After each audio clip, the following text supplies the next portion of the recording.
I li vaig pregar a la matrona que no em tornara a tactar. Li vaig dir, no, o sea, no em tornes a tocar. I damunt del potro, conforme estava, la matrona em va tornar a clavar els dits.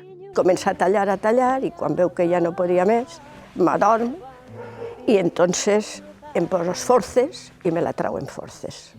En aquests moments es va enfadar moltíssim. Es va llevar els guants i va dir, ara sí, a cesària. I estava tan feta pols que ni me s'ocorria que podia donar a mamà. I jo deia, per favor, pareu, m'esteu fent molt de mal, i donava igual el que jo diguera, Y yo pensé que lo peor que me podía pasar en la vida era parir, porque había vivido tanta violencia. Sí, hem fet violència, i és que se n'ha fet. Quan la fèiem era per defensa, estic parlant de sanitaris, pensem en el que estem fent.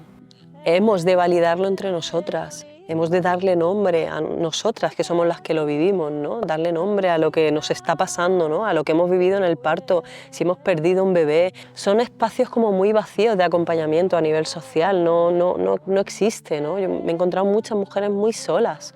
Jo crec que és, no sé, és estar en ella i fer lo que ella necessita en aquest moment.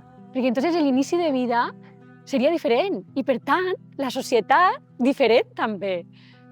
Mi niño chiquito se quiere dormir.